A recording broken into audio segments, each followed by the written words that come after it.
हम लाते हैं top news, आपके फेवरेट टॉक शोज और अनलिमिटेड एंटरटेनमेंट सिर्फ यूट्यूब पर।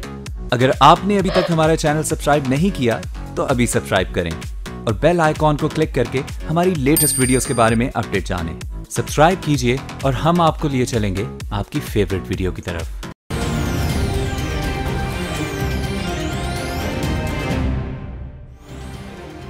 अस्सलाम वालेकुम, आप देख रहे हैं आज markets with Imran Sultan. Exchange rate में तब्दीली या यूं कहें कि रुपी की डेप्रिसिएशन के बाद पाकिस्तान स्टॉक एक्सचेंज के लिए ये हफ्ता, ये ट्रेडिंग सेशन जो है वो काफ़ी इंपॉर्टेंट और बहुत अच्छे जा रहे हैं। आज भी हमने देखा कि 100 इंडेक्स, बेंचमार्क 100 इंडेक्स में 313 पॉइंट्स का इजाफा देखा गया और 45,486 पे KSE 100 इंडेक्स आज क्लोज हुआ। आज कुल 367 कंपनीज एक्टिव रहीं, जिसमें 170 companies positive, 178 negative, almost neck on neck performance, जबकि 19 कंपनीज अनचेंज रहीं। आज मार्केट के वॉल्यूम निस्बतन बहुत बेहतर, 412 मिलियन शेयर्स आज ट्रेड हुए, प्रिसाइसली 41 करोड़ 20 लाख शेयर्स का आज कारोबार हुआ, जबकि एक्सचेंज की वैल्यू भी आज काफ़ी अच्छी देखी गई। आज 17 अरब और 30 करोड़ रुपए मालियत के शेयर्स में खरीदो फरोख्त हुई। दूसरी जानिब ब्रिंडेक्स 100 के अगर जायजा लें तो BR 100 इंडेक्स में भी आज चेंज रहा, 32.43 पॉइंट्स का। क्लोजिंग हुई इसकी 4,938 पे, जबकि वैल्यू इसकी रही, वॉल्यूम इसका रहा 264 मिलियन शेयर्स आज वहां पर ट्रेड हुए। तो पाकिस्तान स्टॉक एक्सचेंज के हवाले से काफ़ी अहम और अच्छा ये वीक माना जाएगा। अब देखना है कि कल लास्ट वर्किंग डे जो है मार्केट की क्या परफॉर्मेंस रहती है। अब मजीद आगे प्रोग्राम को बढ़ाएंगे और चलेंगे आज की अहम खबरों की तरफ। अमन अमान पर अखराजात के बाइस वफाकी और सूबाई हुकूमतों की इंफ्रास्ट्रक्चर, हाईवेज, रोड्स और पुलों की तामीर पर अखराजात में वाज़ेह कमी आई है। जुलाई से दिसंबर 2017 139 अरब रुपए खर्च किए गए, जबकि गुज़श्ता माली साल इसी अरसे में और इसी मद में 149 अरब रुपए खर्च किए गए थे। इस तरह 10 अरब रुपए का कट लगा। एक ऐसे वक्त में जब कराची की आवाम को पानी के बहरान का सामना है, मेगा वाटर प्रोजेक्ट K4 मुसलसल ताखीर का शिकार है। तामीराती लागत 25 अरब से 29 अरब हो गई, जबकि काम सिर्फ 15% ही हुआ है।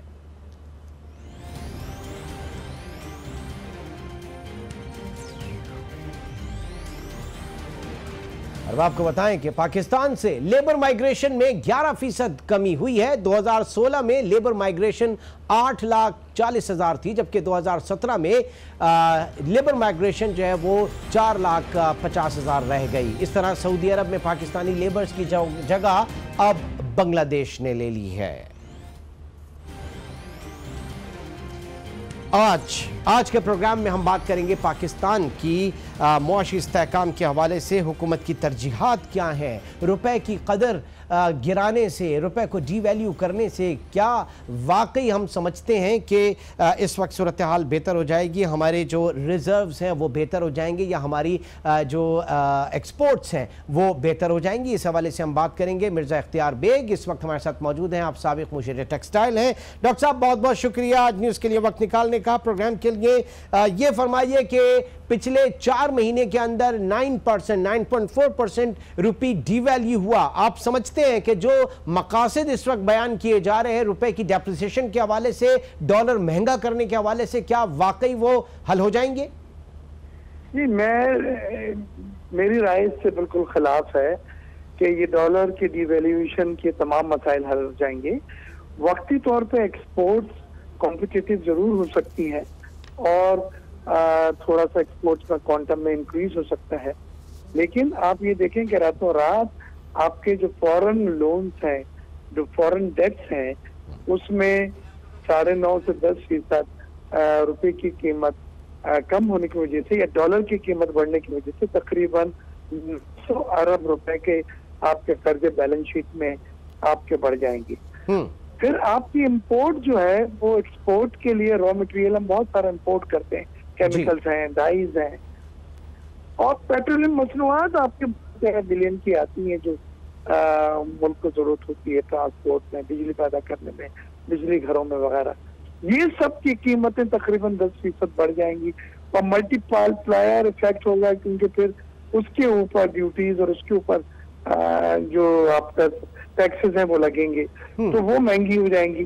जब वो महंगी होगी तो आपकी इम्पोर्टेड कॉस्ट बढ़ जाएगी, आपकी बिजली की कीमत के रिवीजन होगा और आस्ते आस्ते इन्फ्लेशन जो है वो ऊपर जाएगा। मैंने किसी अखबार में लिखा कि वो कहते हैं जी 6% तक भी ऊपर गया तो हम बर्दाश्त कर लेंगे, लेकिन 6 से ऊपर ना जाना चाहिए। मैं ये कह रहा हूँ कि इन्फ्लेशन ऊपर जाने के माने है स्टेट बैंक ने खर्च से अपने रिव्यू में डिस्काउंट रेट कम को बढ़ाना है। जब स्टेट बैंक का रेट बढ़ेगा तो बैंक के लैंडिंग रेट बढ़ेंगे। कल है मॉनेटरी पॉलिसी, आप समझ रहे हैं कि कितना इजाफा आप देख रहे हैं इस वक्त? बढ़ेगा तो बैंक की लैंडिंग रेट्स बढ़ जाएंगी। नहीं, मैं ये जानना चाह रहा हूं कि आप लोग कल मॉनेटरी पॉलिसी में कितना रेट हाइक देख रहे हैं? 25 बेसिस पॉइंट्स देख रहे हैं, नहीं देख रहे हैं? आप 25 से 50 बेसिस पॉइंट में देख रहा हूं, क्योंकि अफराती ज़र को कंटेन करने के लिए डिस्काउंट रेट को बढ़ाना पड़ेगा, टाइट मॉनेटरी पॉलिसी लेके चलना पड़ेगा। जब टाइट मॉनेटरी पॉलिसी होगी तो बैंकों के लैंडिंग रेट बढ़ जाएंगे, फाइनेंशियल कॉस्ट बढ़ जाएगी। नहीं, लेकिन ये बताइए कि कितना फायदा कितना हुआ? आप अगर हिस्टोरिकल लो रेट ऑफर कर रहे थे 5.75 और वो भी पिछले 4 साल में आपने देखा कि मुसलसल गिरावट का शिकार थी आपकी डिस्काउंट रेट, तो कितना सर्व किया, कितना प्राइवेट सेक्टर क्रेडिट ऑफटेक बढ़ा? आप समझते हैं कि ये सर्व कर सका था इसने? देखिए, हमारी 2 चीजें यकीनन अच्छी रही हैं जो मानना पड़ेगा। एक तो हमारा इन्फ्लेशन को कंटेन रखा उन्होंने और डिस्काउंट रेट जो है वो लोएस्ट सतह पे 5.75 रहा। लेकिन अब जब इसको आप टाइट मॉनेटरी पॉलिसी की तरफ जा रहे हैं इन्फ्लेशन को कंटेन करने के लिए, तो ये डिस्काउंट रेट बढ़ेगा, लैंडिंग रेट बढ़ेंगे, फाइनेंशियल कॉस्ट बढ़ेगी। असल में डॉक्टर साहब, असल में मसला क्या है? असल में आपको डॉलर चाहिए, जाहिर है कि डॉलर लाने की वजह से डॉलर सप्लाई जो है इस वक्त फॉरेन अकाउंट्स जो है, एक्सटर्नल बैलेंस जो है वो बड़ा मिस आउट हो रहा है, उसको बैलेंस करने के लिए तमाम किया। तो नई टैक्स एमनेस्टी स्कीम के हवाले से भी जानना चाहूंगा, और आपको मैं इस वक्त बताऊं कि नई टैक्स एमनेस्टी स्कीम में 5 से 10 अरब रुपए 10 अरब डॉलर लाने का जरिया बन सकती है, ऐसा कहना है नेशनल बैंक के सदर सईद अहमद साहब का। उन्होंने क्या कहा कि रुपए की जो डीवैल्यूएशन उसके हवाले से कुछ तहफ़्फ़ुज़ात के इजहार जरूर किया। उन्होंने एग्जैक्टली क्या कहा, जरा आपको भी सुनवाते हैं। जब स्कीम अनाउंस होगी, अगर लोगों में उसके बारे में कॉन्फिडेंस होगा, तब तो इसमें आ सकते हैं 5-10 के दरमियान बिलियन के दरमियान पैसा ग्रेजुअली छोड़ दिया जाता और 1-1 रुपया 8 आने 2 रुपये साल में कभी होके, तो वो अपना एक कॉन्फिडेंस के साथ मामलात भी चलते रहते। एकदम उठाकर 4 महीने में 9.5 मजबूरी भी है, लेकिन सिर पर आन पड़ी वाला मामला हो गया है। ठीक है, देखिए 2 चीजें कही हैं। एक तो ये कि ग्रेजुअली अगर इसको बढ़ाया जाता, रुपए की वैल्यू को कम किया जाता तो इतना फील नहीं होता, झटका इतना ज्यादा नहीं लगता। और दूसरा वो कह रहे हैं कि अगर लोगों का कॉन्फिडेंस हुआ तो एमनेस्टी स्कीम आपकी कामयाब होगी। इन दोनों के ऊपर मैं आपका कमेंट चाहूंगा डॉक्टर साहब। जी, पहली चीज तो ये एमनेस्टी स्कीम बड़ी जरूरी है।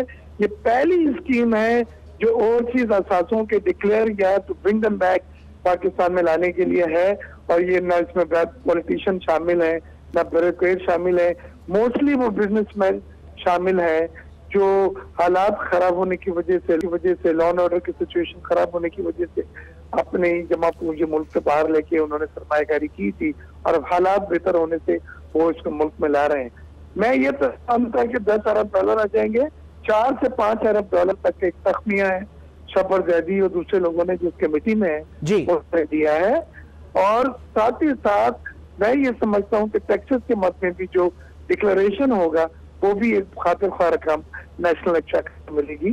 तो ये पहली बार स्कीम ओवरसीज असासों के लिए ला रहे हैं, बिल्कुल आना चाहिए क्योंकि हालात की मजबूर होकर लोग। डॉक्टर साहब, आप हमारे साथ ही मौजूद हैं, आप हमारे साथ ही मौजूद हैं। और दूसरा सवाल कि ग्रेजुअली अगर इसकी रुपए की वैल्यू जाता है, ये सवाल अपनी जगह पे मौजूद है। एक छोटे से ब्रेक की तरफ चलेंगे, ब्रेक के बाद भी डॉक्टर मिर्जा इख्तियार बेग हमारे साथ मौजूद होंगे।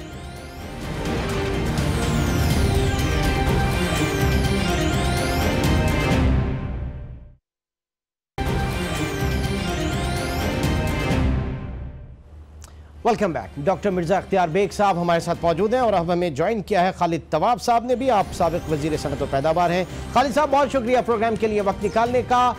ये जानना चाहेंगे 4 महीने के अंदर 9.4% आपकी करेंसी डीवैल्यू हुई, रुपया डीवैल्यू हुआ।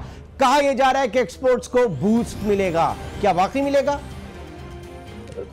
देखिए, एक्सपोर्ट में फर्क तो जरूर पड़ेगा, लेकिन इसमें दो चीजें हैं। एक्सपोर्ट को बूस्ट करने के लिए सिर्फ डिवैल्यूएशन करके और ये कह देना कि एक्सपोर्ट बूस्ट करेगा, सबसे बड़ा जो एक्सपोर्टर्स का प्रॉब्लम है वो गवर्नमेंट ने रिफंड्स जो पैसे वापस देने थे वो अभी तक एक्सपोर्टर्स के नहीं दिए, जो एक मेजर प्रॉब्लम है एक्सपोर्ट्स को बढ़ाने के लिए। दूसरी बात यह है कि इसमें एक्सपोर्ट जरूर बढ़ेगी, लेकिन इसके जो फर्दर रिपार्केशन आएंगे वो शायद बहुत ज्यादा खराब आए। मिसाल के तौर पे आप ये देखिए कि अब गवर्नमेंट को ऑयल प्राइसेस बढ़ाने पड़ेंगे, ऑयल प्राइसेस बढ़ेंगे और तमाम इंपोर्टेड गुड्स जो हैं और रॉ मटेरियल जो है उनकी कीमतें काफी खातिर ख्वाह बढ़ जाएंगी, जिससे एक बड़ा रिसेशन आएगा। और गवर्नमेंट ने इन्फ्लेशन काफी कंट्रोल किया हुआ था, अब लगता है कैसे किया हुआ था? एक सेकंड सर, डार साहब ने कैसे कर्टेल किया हुआ था, कैसे कंट्रोल किया हुआ था? 100 के ऊपर 105 के अंदर कैसे रखा हुआ था, जबकि आईएमएफ जो है वो कहता है कि आप फ्लेक्सिबल एक्सचेंज रेट को लेकर चलें, तो डार साहब ने कैसे इसको रोका हुआ था? अभी भी तो मार्केट फोर्सेस डिटरमाइन कर रही हैं, अभी भी तो उनकी हुकूमत है, अभी अचानक डिवैल्यू क्यों किया फिर? देखिए, ये इनके पास अब जो ट्रेड डेफिसिट है वो बढ़ता चला जा रहा था। पहले हम 15 और 16 बिलियन पे चले गए थे, अब शायद 24 और 25 बिलियन के नजर आ रहा है। रिजर्व्स हमारे कम हो रहे। हमने 2 दफा अपने बॉन्ड्स फ्लोट किए, एक दफा 8% के करीब किए, अभी लास्ट जो की थे वो 6% पे किए थे। तो चीजें कॉन्फिडेंस गवर्नमेंट का बड़ा था, लेकिन पिछले दिनों जो हमारे रिजर्व्स अब कम हो गए, शायद आज जो रिजर्व्स हमारे 12 बिलियन के करीब रह गए, जो एक अलार्मिंग आ रहा है और ये चीजें जो हैं ये खतरनाक हद तक बढ़ रही हैं। तो वो डार साहब ने अपने रिजर्व अच्छे रखे हुए थे और टाइमली वो उसको फ्लोट कर रहे थे अपने बॉन्ड्स को, और एक एतमाद जो है वो रिजर्व बढ़ने से एक एतमाद बढ़ा था। जो जरा डॉक्टर इख्तियार बेग से भी पूछते हैं कि डार साहब के जाते ही, उनके मंजर से हटते ही मईशत जो है वो धड़ाम से नीचे आ रही है, और जो इंडिपेंडेंट एनालिस्ट हैं वो उनका ये कहना है कि डार साहब ने मसनूई तौर पर रोका हुआ था डॉलर को। मार्केट फोर्सेस जो है वो सही अगर डिटरमाइन करती तो अभी भी डॉलर आपको दिसंबर में 120 रुपए का नजर आ रहा है। क्या कहेंगे डार साहब की पॉलिसी? और जाहिर है कि उन्हीं की हुकूमत है, उन्हीं के लोग हैं, वो फिर इस तरीके से कैसे टैकल कर रहे हैं इकोनॉमी को?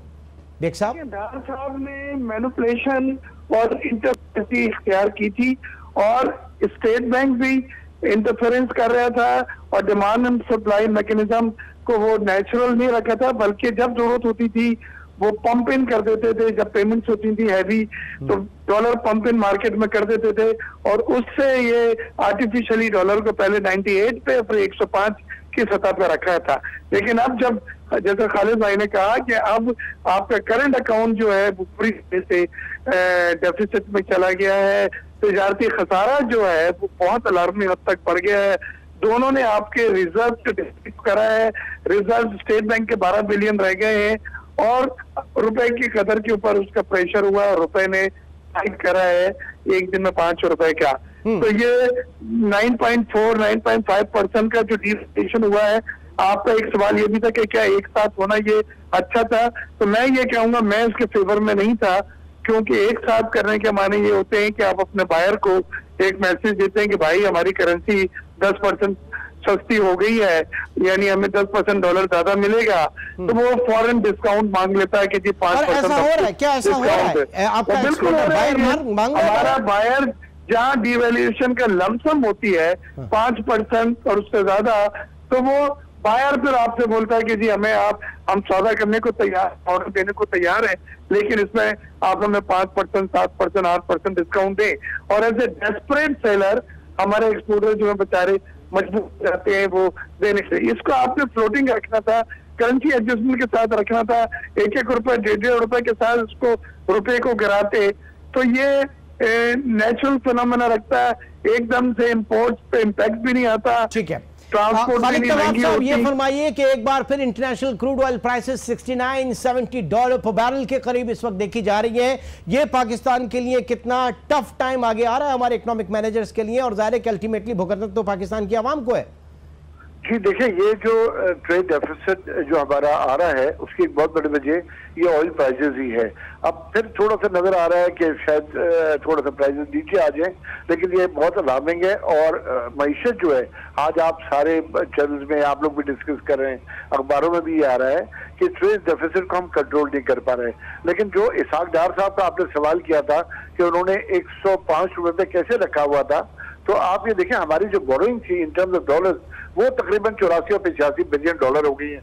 तो एक तरफ अगर हम पैसे देते रहे, दूसरी तरफ से हम फर्दर बोरिंग जो है वो बढ़ाते रहे।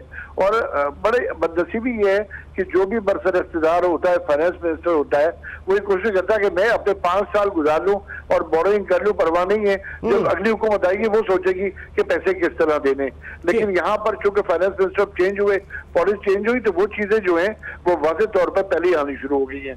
तो और मैं इख्तियार बेग साहब की इस बात से बिल्कुल मुत्तफिक हूँ कि ये एक साथ 5% का जो डिवैल्यूशन है, इससे हमें कोई फायदा ऐसा नहीं पहुंचेगा जो एक्सपोर्टर्स को फायदा पहुंचना चाहिए था।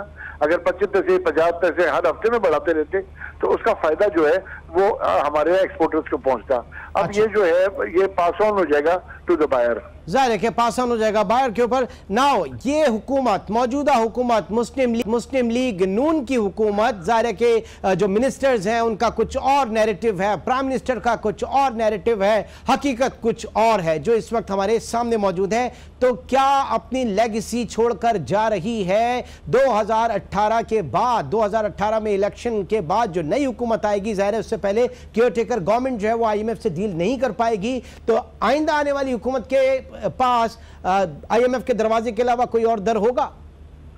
देखिए, ये साल पाकिस्तान की मईशत के लिए बड़ा इंपॉर्टेंट ईयर है, क्योंकि एक मौजूदा हुकूमत चल रही है, इसके बाद केयर टेकर गवर्नमेंट आएगी, उसके बाद नई हुकूमत आएगी। इसी 2018 में 3 हुकूमतों ने आना है। लेकिन जो सिर्फ सवाल ये है कि जो केयर टेकर गवर्नमेंट आएगी, शायद IMF और वर्ल्ड बैंक उनके साथ डील नहीं करेंगे, क्योंकि कोई भी परमानेंट मुआहदे जो हैं वो शायद ना कर सके और ना करने चाहिए उनको। तो ये चीजें अलार्मिंग है। और IMF और वर्ल्ड बैंक जो है उन्होंने जब भी आपको पैसे दिए उन्होंने बड़ा टाइट करके दिया, और इससे एक आम आदमी जो है वो बेताशा मुतासर होता है। तो लगता ये है कि ये अगर महंगाई इतनी बढ़ेगी, इन्होंने डिवैल्यूशन तो कर दिया है, इससे महंगाई बढ़ेगी और इससे इलेक्शन में भी असर पड़ेगा। और अगर ये इलेक्शन से पहले कोई मुआहदा IMF वर्ल्ड बैंक से कर दें, क्योंकि वर्ल्ड बैंक और IMF तो अपने चीजें सारे मुतालबात रखता है। ठीक है जी, बहुत बहुत शुक्रिया खालिद तवाब साहब और डॉक्टर इख्तियार बेग साहब, आप प्रोग्राम में शरीक रहे। जाहिर है कि जो हुकूमत का न्याय जो इस वक्त हमारे प्राइम मिनिस्टर का, उनके मिनिस्टर्स का जो है नैरेटिव है वो बिल्कुल मुख्तलिफ है, और हकीकत जो है वो इस वक्त आपके सामने है। इंशाल्लाह आपसे कल मुलाकात होगी। अपना बहुत ख्याल रखिएगा। अल्लाह हाफ़िज़।